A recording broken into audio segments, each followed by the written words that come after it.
waktunya kita belajar atau materi, maka kalian tidak boleh, berarti tidak boleh ngapain?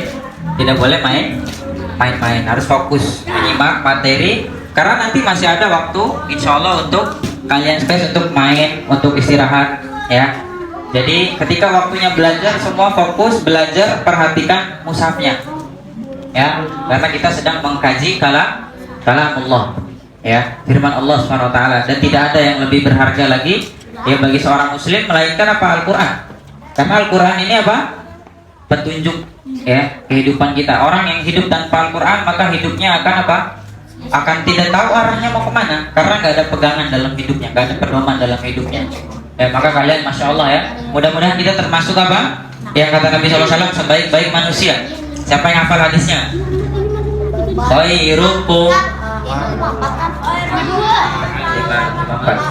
yang bawahnya ada bawahnya. Khairukum, kita cari Ustaz, khairukum man ta'allamal Qur'ana wa 'allamahu.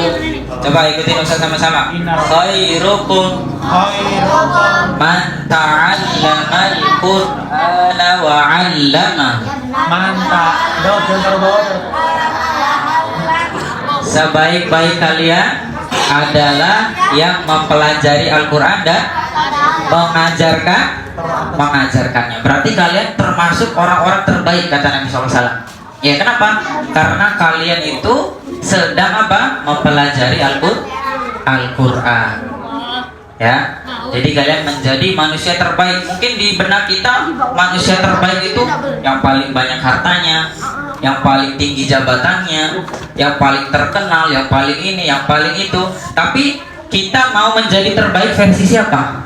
Mau menjadi terbaik versi orang lain atau menjadi terbaik versi Allah dan Rasulnya? Saya tanya, kalian mau jadi yang terbaik versi siapa? Versi Allah dan Rasulnya pasti kan?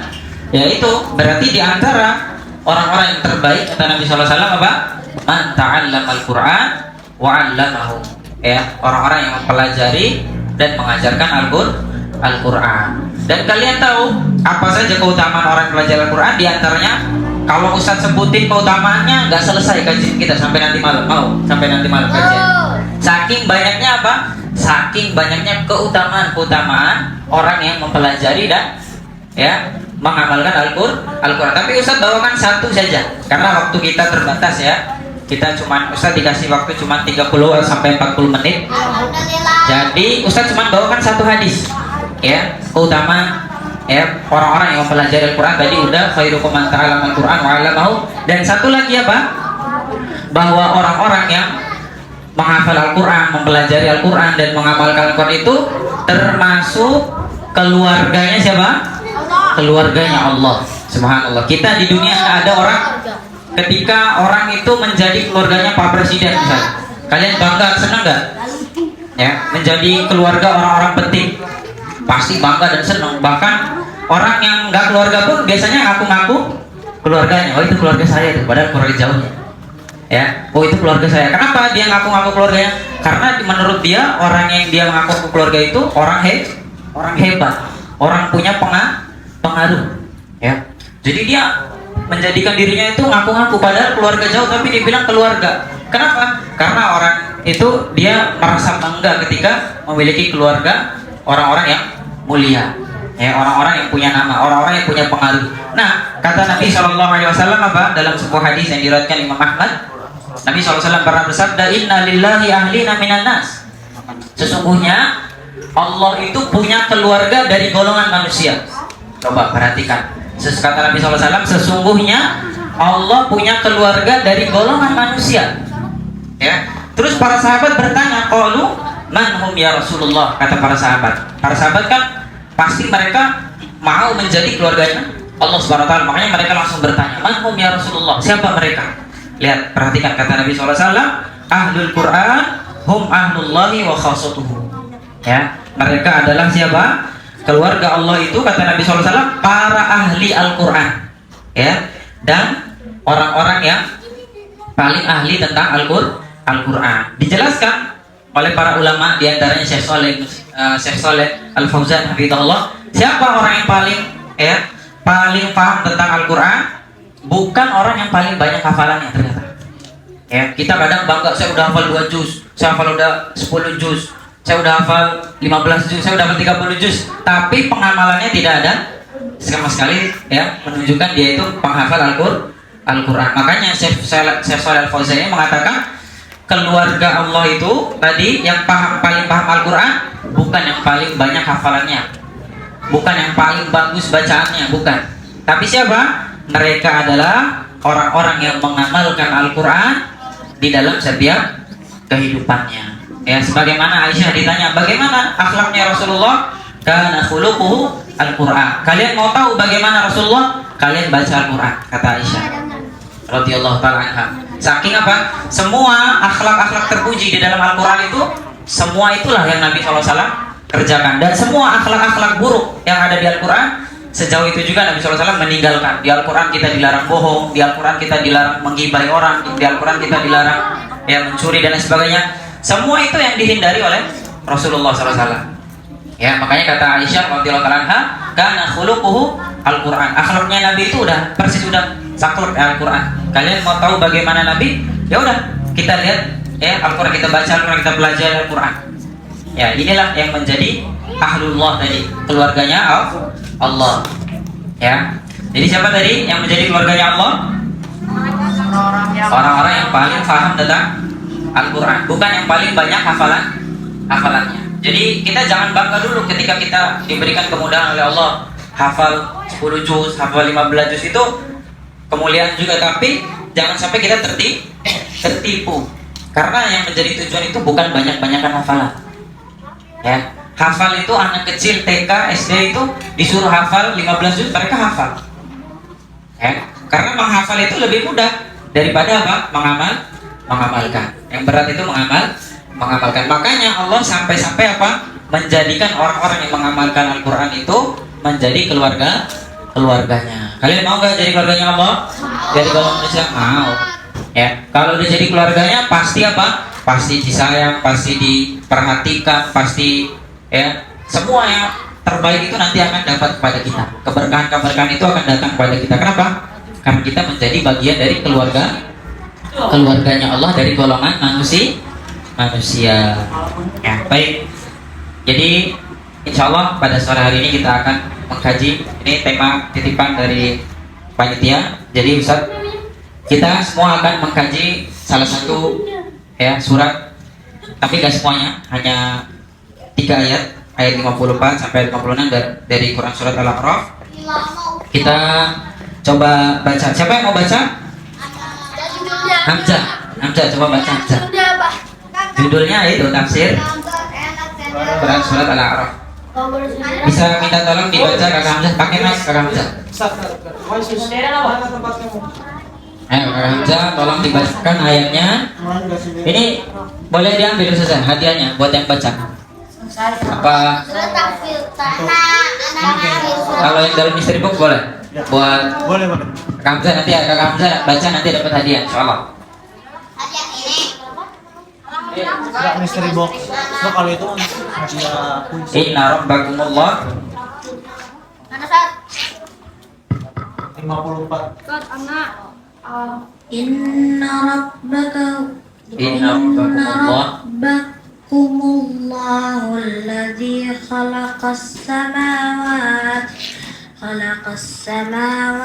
wal arda fi sittati Ayyamin thumma istawa 'alal 'arsy yughshil laylan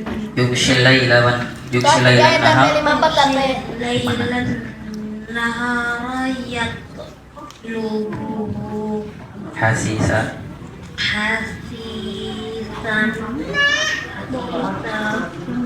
yatlubuhu hasisan wa syamsa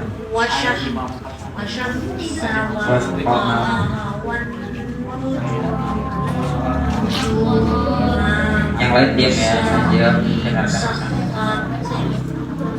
Bi amri ala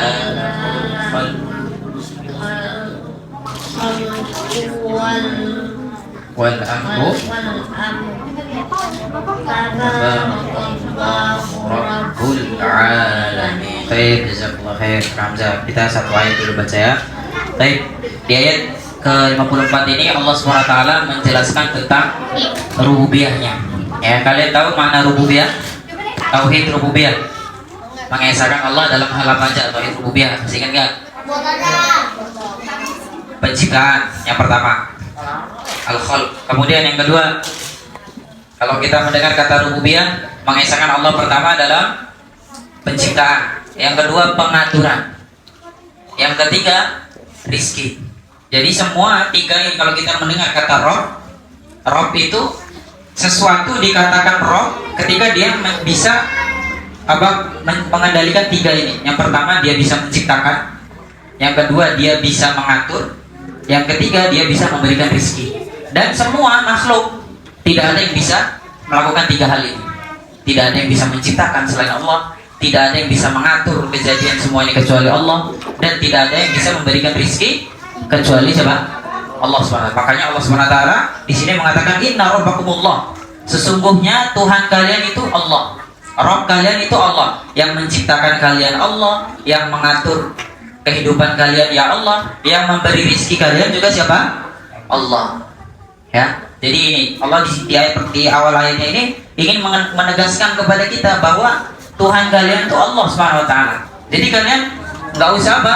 Yang pertama menciptakan, berarti yang menciptakan semua ini kita harus yakin siapa? Allah SWT. Tidak ada kejadian yang begitu saja. Semua kejadian yang misalnya tadi pagi, misalnya qadarullah mau datang jam 7, di jalan macet, nyampe di sekolah akhirnya jam 8 telat, ditinggal sama rombongan. Nah itu semua kejadian itu sudah Allah SWT atur, ada hikmah di balik kejadian tersebut. Jadi tidak ada manusia hanya bisa apa? Hanya bisa berusaha. Kita cuma mau saya harus datang nyampe jam 7 di sekolah, saya harus nyampe jam 7. Kita berusaha, tapi semua yang menentukan itu siapa? Allah SWT. Kalau Allah izinkan kita nyampe jam 7, maka kita akan nyampe jam 7. Tapi kalau Allah tidak mengizinkan kita nyampe jam 7, ya udah, berarti kita ditakdirkan nyampe jam 9. Nah itu yang kita yakini, kata Rabb. Ya, Allah SWT yang menciptakan, Allah SWT yang mengatur, dan Allah SWT yang memberikan rizki. Ya, jadi kita di sini apa? Tidak boleh bergantung kepada orang lain. Ya, ketika misalnya seseorang ditinggal oleh ayahnya, ya dia khawatir akan masa depannya. Gimana nanti yang nafkahin ibu saya siapa? Yang memberi rizki saya siapa? Yang menyekolahkan saya nanti siapa? Nah itu menunjukkan bahwa dia apa? Tauhidnya masih kurang. Kenapa? Karena dia tidak yakin bahwasanya Allah SWT yang akan memberikan rizki. Bayangin, Rasulullah SAW ditinggal ayahnya sejak kapan? Saya mau tanya. Belum lahir. Sejak sebelum lahir. Beliau SAW masih di dalam perut. Lahir itu udah nggak punya ayah, lahir dalam kondisi yatim. Tapi apakah hidupnya sengsara? Saya mau tanya, hidup Rasulullah sengsara nggak? Enggak. Nabi SAW menjadi orang yang paling bahagia hidupnya, walaupun secara zahirnya kelihatannya miskin, tapi beliau SAW adalah orang yang paling bahagia. Kenapa? Ya, karena apa? Karena beliau begitu yakin dengan Allah SWT.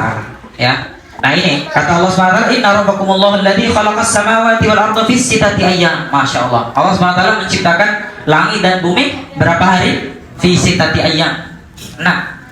Ya, 6 hari. Cepet banget Ustaz. Cepat apa lama?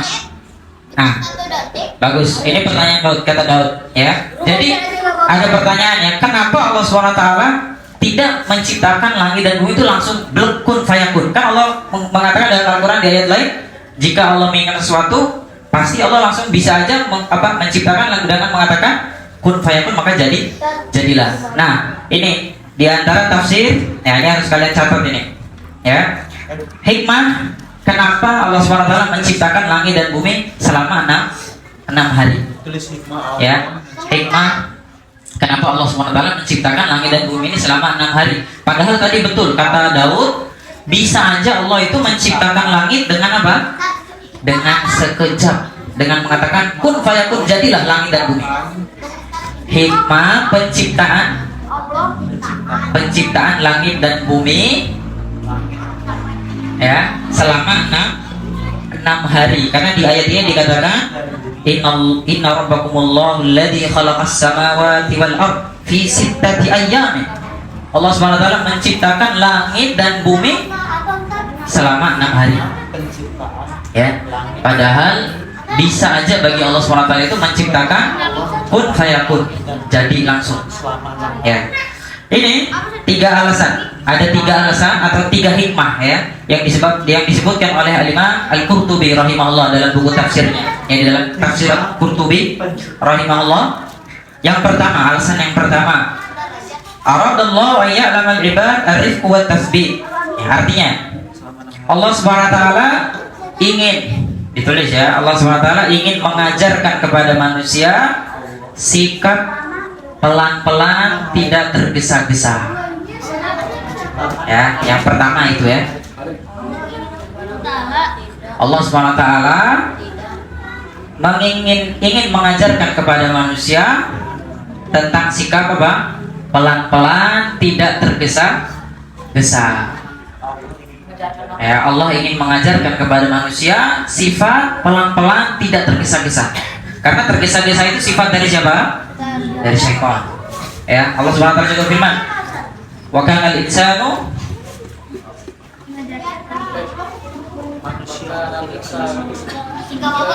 ajula." Innal insana khuliq, apa itu ayatnya di Al-Isra?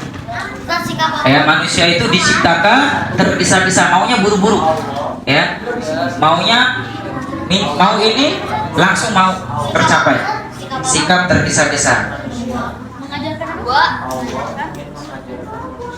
Wa kana al-insanu ajula. Ya, kata Allah SWT. Jadi manusia itu sikapnya tergesa-gesa, maunya buru-buru. Ya, mau ini harus cepat, mau ini harus cepat.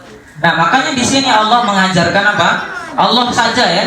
Perhatikan, Allah saja yang mampu menciptakan langit dan bumi itu dengan sekejap, tapi Allah apa?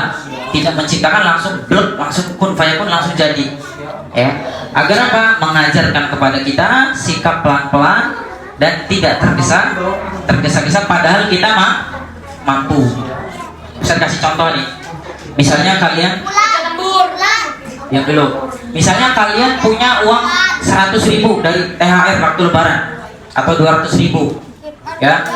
Pas kalian lewat ingin mengajarkan di mall, langsung melihat mainan, langsung tanpa pikir panjang langsung kalian belikan semua uang itu mainan. tidak tergesa. Uang 200.000 itu langsung kalian habisin buat beli mainan. Pas pulang, ya Allah, uang saya udah habis. Nyesel saya belanjain semua tadi. Harusnya saya sisain tadi buat nabung. Harusnya tadi saya sisain buat beli yang lain. Harusnya tadi saya sisain buat sedekah. Ya, selalu penyesalan itu datang di akhir. Kenapa? Karena sikap apa? Tergesa-gesa. Ya, makanya di sini Allah ini mengajarkan kepada kita, Allah saja yang punya super power lebih menciptakan langit dan bumi itu butuh proses. Yaitu selama berapa tadi? 6 hari. Padahal Allah bisa aja menciptakan kun fayakun langsung jadi. Ya. Kemudian yang kedua, kata Imam Al-Qurtubi rahimahullah dalam kitab tafsirnya, litadhara qudratihi ala al-malaika syai' ba'da syai'. Agar apa? Agar Allah menunjukkan ya kedahsyatannya, kekuatannya, keagungannya di hadapan para malaikat. Itu yang nomor 2. Ya, agar Allah memperlihatkan ya kedahsyatan, kekuatan, keagungannya di hadapan para malaikat, memperlihatkan kekuatan, keagungan, kedahsyatan Allah itu di hadapan para malaikat. Karena apa? Malaikat langsung menyaksikan selama 6 hari bagaimana Allah menciptakan langit dengan isi-isi, dengan lapis bumi dengan berapa lapisnya, kemudian semua isi yang ada di bumi itu para malaikat menyaksikan. Ya, memperlihatkan keagungan, memperlihatkan kebesaran, memperlihatkan kekuatan kepada para malaikat. Ya. Karena terkadang proses-proses itu Allah perlihatkan agar kita apa? Agar kita semakin mengagungkan Allah Subhanahu wa taala. Ya. Kalian pernah melihat perubahan dari ulat yang tadinya manusia jijik ya kalau ngelihat ulat? Jijik enggak kalian kalau ngelihat ulat bulu? Ya, ada yang jijik, ada yang enggak. Tapi kalau Banat ditanya pasti jijik ngelihat ulat bulu.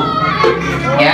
Tapi kalian perhatikan perubahan ya demi hari berganti hari, ulat itu menjadi apa dulu? Kepompong. Kemudian menjadi apa? kupu-kupu yang sangat setelah jadi kupu-kupu baru diperebutkan oleh banat. Ya, padahal apa? Padahal sebelumnya jadi ulat. Kita takut mau deket aja takut gatal-gatal, takut pokoknya merasa geli. Tapi ketika menjadi sebuah kupu-kupu yang sangat indah, ulat itu menjadi diperebutkan. Contoh lain lagi, bisa kasih banyak contoh biar kalian mudah. Ulat ini menunjukkan kekuatan. Ya, kalian pernah melihat bayi yang baru lahir kan? Pernah lihat gak ada saudara yang baru lahiran? Ya, kalian ngelihat gak keadaan bayinya gimana? Kira-kira bisa langsung ngomong gak? Misal, Daud minta minum dong Daud. Bayinya langsung ngomong gitu ada nggak? Atau bayinya langsung tiba-tiba jalan ngambil minum sendiri? Ya, lebih aneh lagi ya. Nah itulah. Ya, kalian kalau punya adik menyaksikan adik saya dulu nih nggak bisa ngapa-ngapain. Sekarang udah ngajak ribut sama saya. Saya sekarang udah digangguin. Ya kan? Ya itulah. Kan semua itu apa? Adanya perubahan. Allah ingin menunjukkan perubahan itu, Allah perlihatkan perubahan itu agar apa?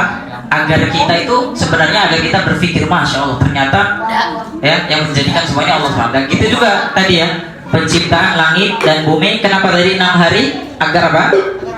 Agar Allah memperlihatkan kekuatan, kedahsyatannya, keagungannya di hadapan para malaikat. Akhirnya apa? Para malaikat betul-betul mengagungkan Allah SWT. Yusabbihul laila wan nahar. Para malaikat itu nggak berhenti bertasbih memuji Allah SWT siang malam, gak ada berhenti. La yuftarun kata Allah. Malaikat itu gak pernah futur memuji Allah. Kita mungkin zikir cuma apa? Zikir habis sholat, ya, zikir pagi petang, ya, zikir. Kadang-kadang kita lalai, ya enggak? Kadang-kadang kita ada urusan dunia, kadang kita harus bekerja, akhirnya lupa sama Allah. Tapi para malaikat itu apa kata Allah? Mereka berzikir dan mengingat memuji Allah SWT pagi malam gak berhenti. Kenapa mereka melakukan itu? Saya mau tanya. Karena mereka betul-betul paham dan tahu bagaimana keagungan Allah SWT. Karena mereka menyaksikan langsung bagaimana Allah SWT menciptakan langit, bagaimana Allah menciptakan bumi. Karena mereka melihat langsung, akhirnya mereka apa? Betul-betul mereka mengagungkan Allah SWT. Ya, kita kenapa nggak bisa seperti para malaikat? Karena kita lalai. Ya, manusia diciptakan ya dengan apa? Dengan hawa nafsunya. Maka orang-orang yang menang itu yang bisa melawan hawa nafsunya. Ya. Telah Daud. Yang ketiga, yang keempat. Oh, yang ketiga ya. Berarti kalian nyimak dari tadi. Yang ketiga apa? Kata Al-Imam Al-Qurtubi rahimahullah, likulli syai'in indahu musamma. Setiap sesuatu ada ya, setiap segala sesuatu itu ada waktu dan tempatnya. Ya, setiap sesuatu itu ada step by stepnya. Ya, paham nggak maksudnya gimana? Setiap waktu itu ada kejadiannya, gitu aja yang gampang. Setiap waktu ada kejadiannya. Ya, Allah ingin menunjukkan bahwa setiap waktu itu ada kejadiannya. Jadi seakan-akan kan ayat ini turun kepada siapa? Kepada orang-orang musyrikin Quraisy pada saat itu. Jadi seakan-akan Allah ingin menunjukkan kepada orang-orang musyrikin, kalian berbuat dulu deh sesukanya di dunia. Kalian berbuat syirik, kalian berbuat maksiat, kalian tidak menyembah Allah, kalian berbuat dulu. Kenapa? Nanti ada waktunya di hari pembalasan. Ya, jadi segala sesuatu itu ada masanya. Dulu waktu masa penciptaan langit dan bumi ada kita nggak ada, karena itu ya itu masa penciptaan langit dan bumi. Sekarang udah tercipta, barulah apa? Ada kita makhluknya. Nah sekarang masanya kita untuk apa? Menjadi khalifah di muka bumi ini. Ya, sekarang masanya kita. Nanti di masa depan, ya kita akan dibangkitkan oleh Allah SWT dari kuburan-kuburan kita. Nah inilah Allah SWT yang mengajarkan kepada kita bahwa setiap sesuatu itu ada, atau setiap waktu itu ada kejadiannya masing-masing. Allah ingin mengatakan, Al-Qurtubi rahimahullah, seakan-akan Allah itu mau mengajarkan kepada orang-orang Quraisy, udah kalian berbuat syirik dulu, gak apa-apa, sekarang gak dibalas sama Allah. Ya, kalian mau maksiat dulu, sana terserah. Allah gak langsung azab sekarang. Tapi nanti ada waktunya hari pembalasan. Ya, karena di setiap waktu itu ada kejadiannya. Ya. Ini adalah 3 hikmah, ya, 3 hikmah dari penciptaan langit dan bumi, ya, selama 6 hari. Yang pertama apa tadi? Allah SWT ingin apa? Ya, Allah ingin mengajarkan kepada kita sikap pelan-pelan, tidak tergesa-gesa. Karena Allah yang super power aja sebenarnya bisa, tapi Allah memilih untuk apa? Menciptakan dengan step by step, melakukan prosesnya. Tapi yang kedua apa? Terus yang kedua, Allah ingin apa? Allah ingin memperlihatkan keagungan dan kehebatannya di hadapan para malaikat, agar malaikat itu apa? Benar-benar memuja dan memuji Allah SWT. Mereka akhirnya tunduk semua dengan Allah SWT. Mereka malaikat itu tidak ada yang maksiati Allah, nggak ada yang membangkang. Satu malaikat itu nggak ada yang pernah membangkang apa? Kalau manusia? Kalau manusia banyak, ya. Kalau manusia banyak. Tapi kalau para malaikat, ya, tidak ada satu malaikat pun yang berani apa? Membangkang sama Allah. Kenapa? Karena mereka tahu betul bagaimana keagungan Allah SWT. Kalau Allah mau langsung matikan malaikat itu misalnya, bisa aja bagi Allah SWT. Ya, makanya mereka begitu takut kepada Allah SWT, sehingga membuat mereka bertasbih, memuji Allah siang malam, itu gak capek-capek mereka memuji, kerjanya cuma memuji Allah SWT. Ya. Malaikat sholat gak? Malaikat nggak sholat, tapi mereka tadi bertasbih dan memuji Allah SWT. Pada hakikatnya juga kita dalam sholat itu kan memuji Allah, ya kan? Semua bacaan sholat itu semuanya memuji Allah. Kalau kalian perhatikan dari awal sampai terakhir itu pada hakikatnya kita sedang memuji dan mengagungkan Allah SWT. Nah ini ya 3 hikmahnya udah dicatat ya. Nah siapa tahu nanti keluar di ujiannya ya. Kenapa? Maksudnya kuis. Kenapa Ustaz? Kuis maksudnya. Baik, kita lanjutkan ayat yang ke 54 tadi. Ya. Enggak, ini ada soal nanti ya. Inna rabbakumullahu alladzi khalaqas samawati wal arda fi sittati ayamin tsumma istawa 'alal 'arsy. Ada yang tahu artinya apa ini? Tsumma istawa 'alal 'arsy. Kemudian setelah Allah udah menciptakan langit dan bumi dengan segala isinya, Allah beristiwa di atas arsy. Dan ini diantara akidah, ya, akidah yang harus kita yakini, akidah Ahlussunnati wal Jamaah, meyakini bahwasanya Allah itu di mana? Di mana Allah? Aina Allah? Kalau ditanya, fis sama. Ya Allah SWT beristiwa di atas arsy. Dalilnya udah begitu banyak. Ya, Ar-Rahman 'alal 'arsy istawa. Terus kita baca setiap Jumat apa? Sabbihisma rabbikal a'la. A'la itu di mana? Atas. Sembah atau pujilah nama Tuhanmu yang maha tinggi. Tinggi itu ada di mana? Saya mau tanya. Di atas apa di bawah kalau tinggi? Di atas. Ya fitrah manusia itu udah meyakini sebenarnya Allah itu di mana? Di atas. Kita berdoa, ya mengangkat tangan ke mana? Ke bawah atau ke atas? Tangannya dibalik apa gini? Ke atas, menunjukkan apa? Allah SWT itu di atas. Dan ini di antara ya akidah yang membedakan kita dengan beberapa firqah-firqah sesat yang meyakini Allah ada di mana-mana. Allah ada di ya mengikuti makhluknya, ada di kerongkongan dan lain sebagainya. Akhirnya apa? Mikirin itu jadinya pusing sendiri. Ya, nanti kalau Allah bersama kita, nanti kalau kita masuk WC gimana? Nah, akhirnya bingung sendiri kan? Nah, itu akidah-akidah yang menyimpang, akhirnya mereka bingung sendiri dengan pemahaman mereka. Kalau kita gampang, Allah sudah katakan apa? Tsumma istawa 'alal 'arsy, kata Allah tadi. Ya, dan setelah Allah menciptakan langit dan bumi, Allah ya beristiwa di atas arsy. Ya, pernah suatu kisah. Alhamdulillah di sini nggak ada yang nanya ya. Ustaz, gimana cara beristiwa Allah? Nah, nggak ada yang nanya gitu. Nanti langsung diusir. Seperti kisah yang Ustaz bawakan ini, kisah ketika Imam Malik rahimahullah. Coba halo. Hai halo. Masih pada nyimak kan? Imam Malik rahimahullah. Ya, Imam Malik rahimahullah ditanya kepadanya. Ada lagi kajian gini, ditanya oleh salah seorang muridnya. Ya Imam, kaifa istiwa Allah? Bagaimana sih Allah itu beristiwa? Ya, bagaimana sih Allah beristiwa? Ya, fokus ke depan. Halo, ustaznya di depan bukan di belakang. Ya, bagaimana Allah beristiwa? Ditanya kepada Imam Malik. Lihat, Imam Malik itu jawabnya apa? Al-istiwa ma'lum. Beristiwa itu orang semua udah tahu. Artinya bahasa Arab beristiwa itu ya bersemayam. Kalau bersemayam itu berarti di atas. Wal kaifal majhul. Dan bagaimana istiwanya Allah itu kita nggak tahu. Kenapa? Karena ya pikiran kita itu terbatas. Ya, jangan kita menyamakan Allah dengan makhluknya. Kayak misalnya Allah memiliki wajah, misalnya dikatakan Allah memiliki wajah. Jangan kalian bayangin wajah kalian. Kenapa? Karena beda. Laisa kamitslihi syai'un wa huwas samiul basir. Allah itu apa? Tidak ada yang semisal dengan Allah SWT. Sebagaimana Ustaz mau tanya, kambing punya wajah nggak? Ya. Kalian punya wajah nggak? Kalian mau nggak disamain sama wajahnya kambing? Ya nggak mau, Ustaz, masa samain sama kambing? Monyet punya tangan nggak? Kalian punya tangan nggak? Mau nggak disamain sama tangan monyet? Nggak mau. Bagaimana dengan Allah? Ya, masa kita mau samakan wajah Allah dengan wajah makhluknya? Naudzubillah. Ya, makanya wal kaifal majhul, bagaimananya itu kita udah nggak usah mikirin. Ya, kita cukup wajibnya bagi kita apa? Mengimani. Sebenarnya kita tuh gampang, cuman kita imani Allah di atas arsy, sudah kita mengimani Allah di atas arsy. Tapi kita nggak usah membagaimanakan bagaimana ya cara Allah beristiwa di atas ya. Nah itu cuman ya nggak usah dipertanyakan hal seperti itu, karena kita nggak akan nyampe, akal kita nggak akan nyampe. Akal kita ini terbatas ya, solihin solihat. Saya ulangi, akal kita terbatas.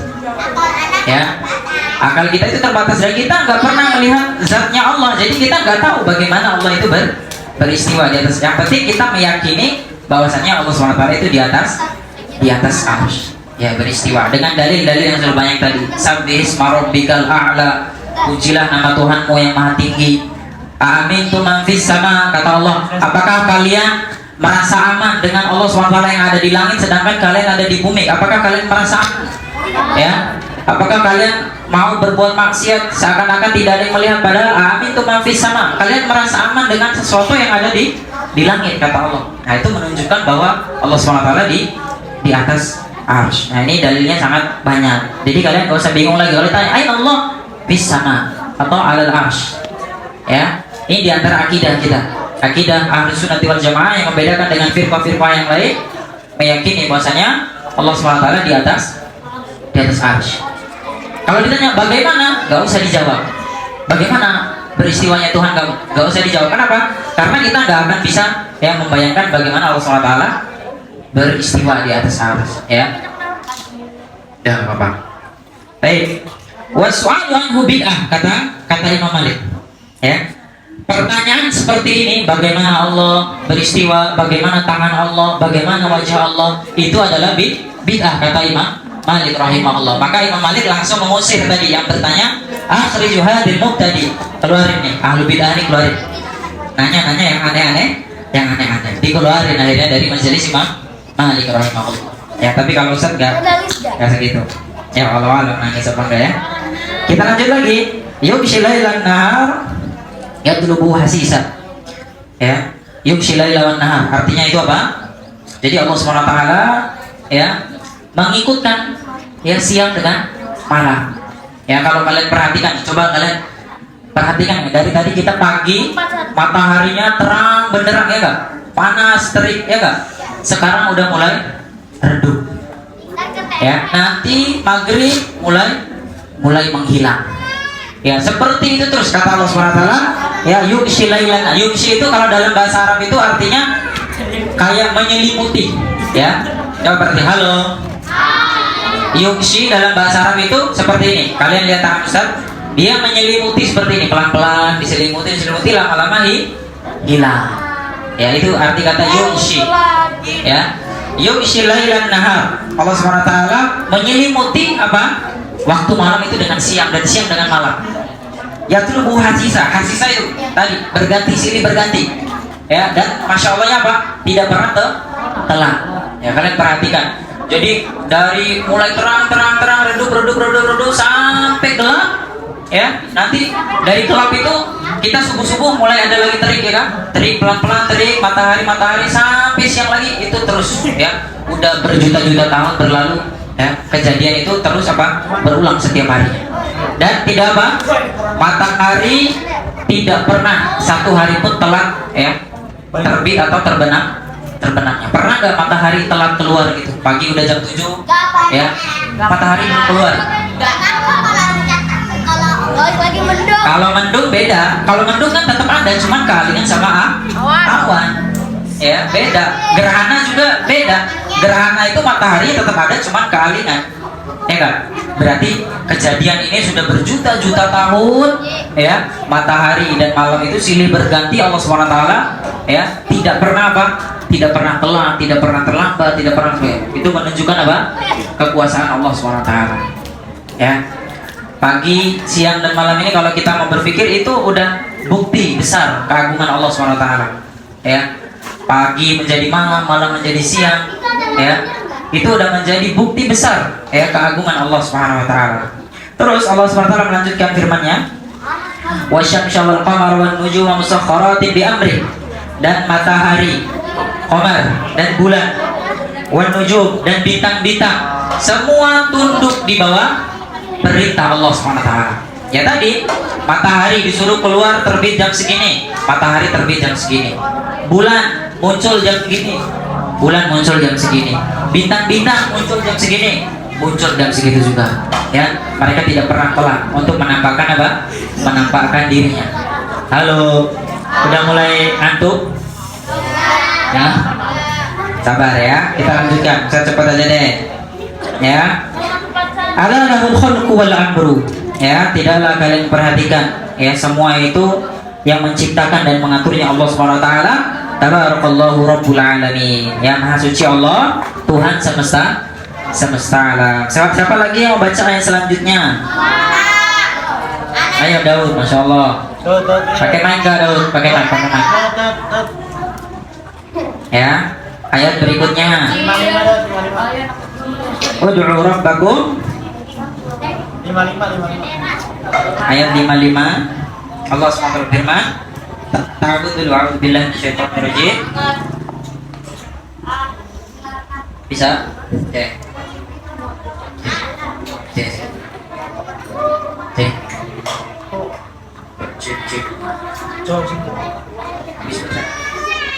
Ya, iya. Apa nggak usah pakai mic aja dah, biar semua nggak apa-apa. Insya Allah saya dengarkan kamu di depan. Ya. Tadarruan wa khufyatan. Siapa? Daud. Nah, diulang. Abang Daud. Ud'u rabbakum.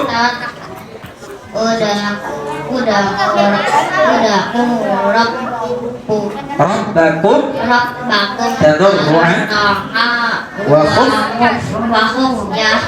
Innahu la yuhibbul mu'tadin. Masya Allah, barakallahu fiik. Abang Daud, jazakallah khairan. Coba kalian perhatikan di ayat berikutnya, ya. Setelah Allah Subhanahu wa taala menjelaskan kebesarannya, keagungannya, tadi Allah jelaskan di ayat berikutnya apa? Allah menciptakan langit dengan 6 hari, Allah mengatur bulan, bintang, matahari, semua Allah atur. Di ayat berikutnya apa kata Allah? Ud'u rabbakum tadarruan wa khufyah. Masya Allah. Kita disuruh apa?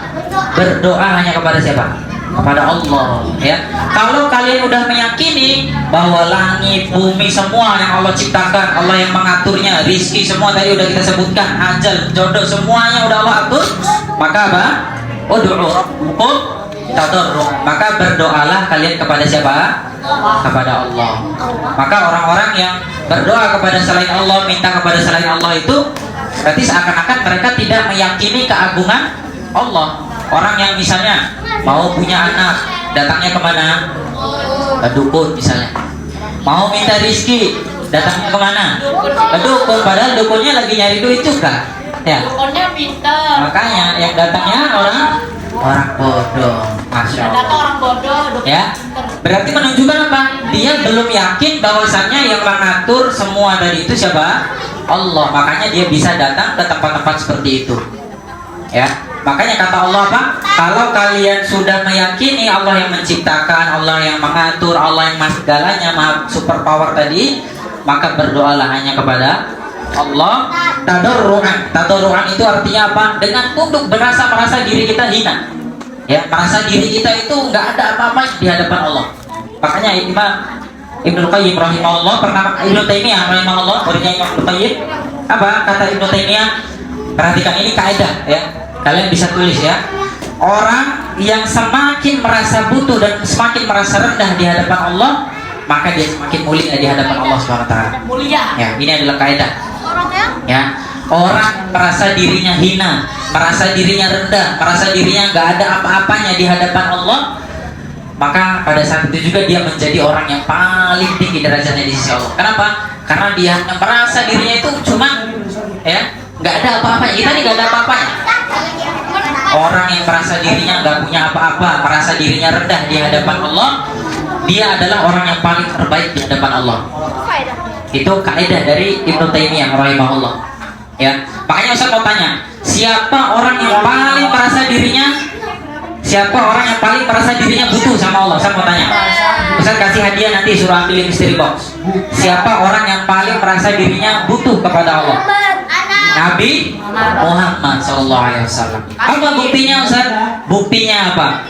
Di setiap kehidupan Nabi SAW, Nabi SAW selalu berzikir kepada Allah. Bangun tidur, ya, Nabi SAW langsung mengingat Allah.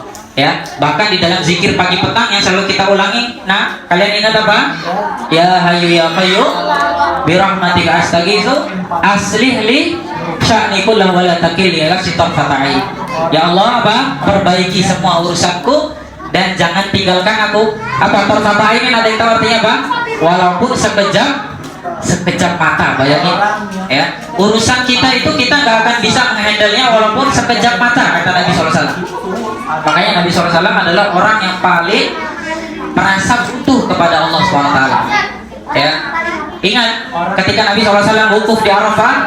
Halo, hai halo.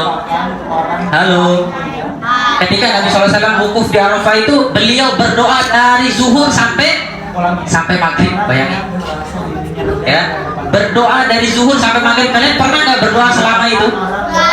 Hah? Sejam aja udah habis permintaan kita ya. Karena apa? Menunjukkan kita itu belum merasa diri kita itu butuh kepada Allah. Ya, kita berdoa 5 menit aja udah habis permintaan kita. Ya, mau doa apa lagi? Udah habis ya, udah minta semua ya. Nabi SAW dari zuhur sampai maghrib berdoa kepada Allah SWT. Ya, menunjukkan begitu banyak apa hajatnya yang dipanjatkan ketika hari Arafah. Ya, kita baru antara azan dan iqamah aja 3 menit, 2 menit kita berdoa udah habis. Ya Allah, udah habis doanya, sudah saya minta semua. Ya, menunjukkan apa? Kita belum merasa diri kita ini butuh sama Allah. Ya, jadi setelah ini kalian kalau berdoa betul-betul semua minta. Mau minta, misalnya kita mau minta HP ya, jangan langsung minta ke orang tua dulu. Jangan buat main game. Misalnya minta HP, kita pertama bergantung hati kita itu jangan sama orang tua. Tenang aja, orang tua saya, ya, orang tua saya banyak duit, orang tua saya mah gampang beli HP. Ya, jangan bergantung seperti itu. Ya, pertama kita minta dulu kepada Allah SWT. Makanya Nabi SAW mengajarkan kepada Ibnu Abbas, "Faidah sta'anta fasta'in billah wa idza sa'alta fas'alillah." Kalau kalian mau sesuatu minta sama Allah. Ya. Oke, dikit lagi, tenang aja, solihat, barakallahu fikum. Ya, yang paling mulia. Hufiyatan. Nah, di sini ada kata hufiyatan. Halo. Hai, halo. Sabar ya, karena menuntut ilmu itu butuh kesabaran. Kalau kita nggak sabar, kita nggak akan menjadi ya orang yang paham. Ya, menit lagi. Sabar Daud. Insyaallah bentar lagi kok. Ya, kata Allah SWT, "Ud'u rabbakum tadarruan wa khufyatan." Khufyatan itu dalam bahasa Arab artinya lirih, melirih. Kita dianjurkan, ini diantara adab berdoa ya. Diantara adab berdoa itu kita melirihkan. Kita ngomong gitu, jangan berdoanya dalam hati. Kita disuruh Allah itu melirihkan, ya Allah saya mau haji tahun ini misalnya. Kita lirihkan. Ya Allah mudahkanlah ini itu. Menunjukkan apa? Kita ini benar-benar serius dalam doa. Ya kalau orang doa cuma dalam hati, ya cuma kayak nanti perasaannya aja. Tapi kalau kita minta apa? Kita itu menunjukkan bahwa kita itu benar serius mau minta sesuatu ini sama Allah. Dan khufyatan lirik. Kita usah mau tanya, kalian kalau misalnya lagi ada Pak Presiden atau Pak Menteri, kalau ngomongnya, Pak, sini dulu Pak. Nah, itu sopan apa enggak? Enggak sopan. Ya, enggak sopan. Kita meninggikan suara kepada orang yang mulia atau orang yang lebih dewasa dari itu udah enggak sopan, apalagi kepada Allah Subhanahu wa taala. Kenapa lagi Pak?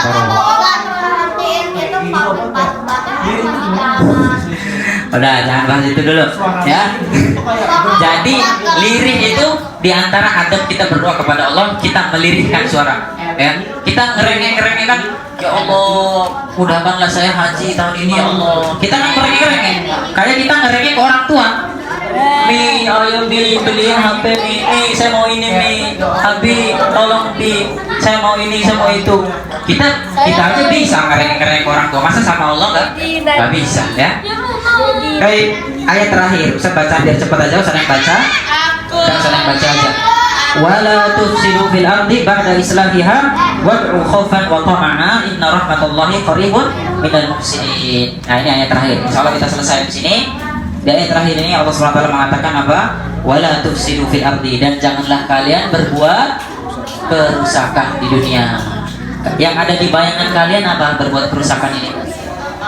Merusak alam, memotong pohon, ya. Terus apa lagi? Yang ada di benak kalian? Buang sampah sembarangan, betul. Apa lagi? Korupsi. Nah, apa lagi? Ngebunuh orang, betul. Itu semua kerusakan. Tapi coba perhatikan, yang dijelaskan oleh Allah SWT di sini adalah apa? Wala tufsidu fil ardi, maksudnya apa? Maksudnya di sini jangan berbuat kerusakan secara maknawi, yaitu apa? Berbuat syirik, bermaksiat kepada Allah SWT. Nah, ini yang Allah katakan wala tufsidu itu bukan kita merusak pohon, bukan tapi jangan kalian berbuat kerusakan. Itu maksudnya jangan berbuat syirik, jangan bermaksiat. Betapa banyak ya orang yang berbuat syirik akhirnya apa? Merusak alam. Betapa banyak orang yang maksiat akhirnya merusak alam, merusak ekosistem yang ada di dunia ini. Karena sebabnya tadi ya kelemahan dari keyakinannya dulu kepada Allah, maka akhirnya dia buat kerusakan dari kesyirikannya itu, akhirnya apa? Akhirnya timbullah kerusakan yang lebih besar. Ya, jadi apa yang dimaksud sini tadi? Wala tufsidu, jangan berbuat kerusakan. Ini duduknya kok udah pencar kelompoknya ini. Mana kelompoknya? Ustaz, gimana cara menilainya? Ayo, yang banyak. Ayo, balik lagi kelompoknya. Ustaz nggak bisa nilai. Ustaz nggak tahu yang mana. Kalau nyender itu, kayak Ustaz dari Abu Saka dimaklumi karena udah umur ya. Maksudnya udah lebih tua. Jadi kalau kalian nyender, nah masya Allah, tulang-tulangnya masih kuat. Ya. Jadi jangan nyender.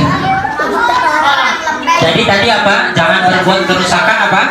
Jangan berbuat kerusakan di dunia, maksudnya jangan berbuat syirik, jangan berbuat maksiat, jangan apa? Berbuat penyimpangan. Ya.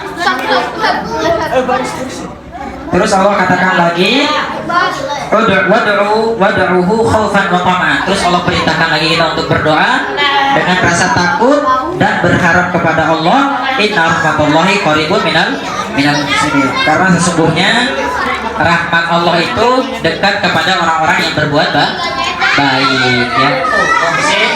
Halo. Hai halo. Ya.